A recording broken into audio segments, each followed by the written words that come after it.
What is going on, all you card collecting maniacs out there? This is Ryan, the 40-year-old collector. And hey, listen, we just had this really cool, really high energy PSA unveiling video that I certainly enjoyed. The family enjoyed. I hope you guys enjoyed it as well. I will say, honestly, it exceeded all of my expectations. I know I am a really tough grader. I think if you're the hardest grader in the room, then that is a good thing. You will never be disappointed. But I certainly was thrilled with the results of that one. So I thought this would be a cool video. I'm about to send another batch out, so I want to show you guys what I'm sending out. You know, the first time I showed you guys under a magnifying glass everything that I did. This time I'm just going to show you the cards that I'm sending. I've already done all of the work. If you wonder what that is, you can go back and watch one of my earlier videos. But I also wanted to show you guys, hey, look, the cards that I send to that pre-screener at gotbaseballcards.com, like, this is what they send me back. So they don't just send me back saying, well, you know, these are the ones you shouldn't get graded. This is what they do. So they show me the marks on the card. Hey, we wouldn't send this to PSA because of this. Hey, we wouldn't send this to PSA because it's off center. This one, they say the surface sucks and the corner's bad, so maybe a 6. This one, off center. Like, it just goes on and on and on. And that is one of the things that I love about using this service is, you know, not only that, but they said 20 cards they wouldn't send through. That saved me $400 in grading fees. Okay, plus a lot of disappointment. It's never fun to send, like, it's not just about the money all the time. Nobody likes to send cards to PSA and then get back a bunch of 6s and 7s and 8s. So anyways, I thought that was really cool. I've been really happy with the service, and I'm going to be using them again. So I want to show you guys everything that I'm going to be sending through this time.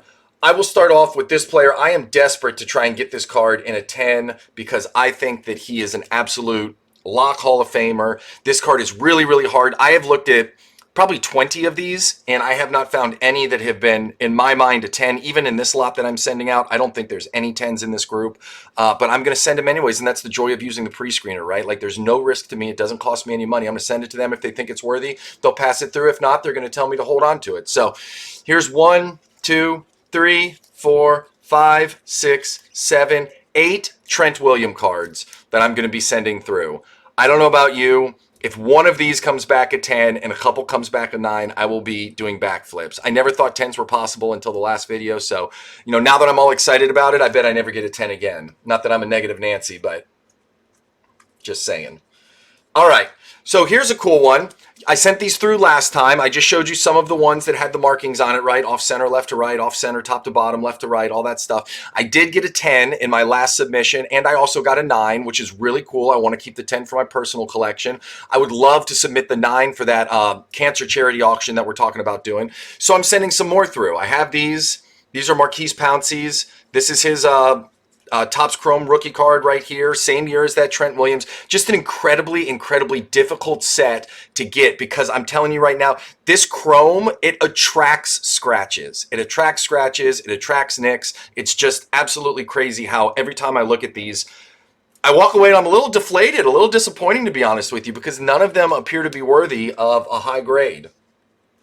Next one is here, Tyron Smith. I've been trying to buy his cards for a long time. I was able to pick up 2 of them here. I don't think these will. This one might cut the mustard and get through, but I don't know if this one will. Again, there's just no risk in doing this process and sending them through. Who am I to judge? Like, yes, I clean them as best I can. I get them in the best position possible, and then I send them through. And here's 2 Justin Tuckers. You guys saw that I got a 10 on the one that made it through last time. And I'm going to tell you a little secret. One of these was sent last time and they pre-screened it out, and I'm resending it again because I looked at it, I couldn't see what was wrong with it. It's going to be really interesting to see if one or both of these don't make the cut again. And you know, it's not that I'm testing Got Baseball cards, but it's more like, hey, I don't see it and maybe a different person will see it. But again, if this one of these comes back a 9 or a 10, we are in the money doing backflips. This was the highlight of the last submission. Absolutely the highlight of the last submission. I am a University of Tennessee fan. I am a Jason Witten fan. I know these cards that are numbered to 1,200. Any of them. Look at all of the NFL Hall of Fame rookie cards that are numbered to like 1,000, 1,200, whatever. You got Reggie Wayne, you got Drew Brees, you got LaDainian Tomlinson. You know, the list goes on and on of that era where they started to allow these serial numbered ones to be part of the set registry. They don't allow that anymore. Now it can't be a serialized card. As part of the set registry, but I am excited. I got a 9 and a 10 on the Witten last time. This one, I'm not gonna lie to you, I thought this was the first card that I purchased where I thought it was 10 worthy, but when I was cleaning it last night, I saw a couple spots. There's one right here. So it might not even make it to grading, which will absolutely break my heart. Here's a Lester Hayes card. I don't think this one's going to make the cut. It looks like the off-centering is way too much to overcome. But again, doesn't hurt to send it through. Willie Roaf, I like this card a lot. Love this player. I have this in a PSA 10 already in my set, but I figured if I bought this for like $1, if it can pop a 10, I'm happy to sell it or add it to the silent auction basket. I'm really bullish on this Kevin Williams. I'm telling you right now, this Kevin Williams has got good centering. It's got sharp corners. I think this one has a chance to grade high. God, there's a little something right there. I'll have to clean that before I send it through. But this Kevin Williams right here has a lot of opportunity. I'm telling you right now. This Dwight Freeney, not so much. Again, you see the centering issue left to right. I don't know if it's going to make the cut. It also has a little bit of, like in the chrome, there's a little bit of pitting. So I don't know if that one will make it through. Cliff Branch, in my submission, I showed you 18 cards. I have 3 cards that are still at PSA, 2 Drew Pearsons and 1 Cliff Branch, and I'm sending through 2 more. This one has some markings here on the side, so I don't know if it's going to make the cut, but no risk there. Devin Hester just announced he's a finalist for the NFL Hall of Fame.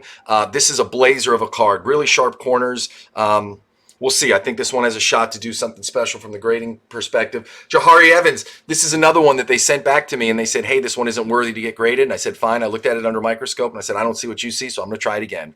Who knows? We'll see. Maybe it'll sneak through this time. Fletcher Cox, same thing here. You guys saw that I got a 10 back on the last submission. This is one where I couldn't really see what they were talking about, so I'm sending it through again to Got Baseball Cards to get their opinion. And last one here, Drew Pearson. We're sending through another one. I'm not really sure how I ended up with so many Drew Pearson and Cliff Branches, but I have them, and I'm sending them through. So this is going to be a massive submission. I'm also sending through some Pokemon cards that my daughter has gotten really into, so we've been opening up some packs. So this is I don't know, this is close to a 90-card submission between all the Pokemon and all the football cards. So this is going to be a ton of fun to go through. I can't wait to do another reveal with you guys. I got some more cards that I'm going to show. I got some 1960s cards that I got to do a little video on next weekend, but excited to get back at it. And I appreciate you all more than you know, so you have an epic day, okay? Thank you. Bye.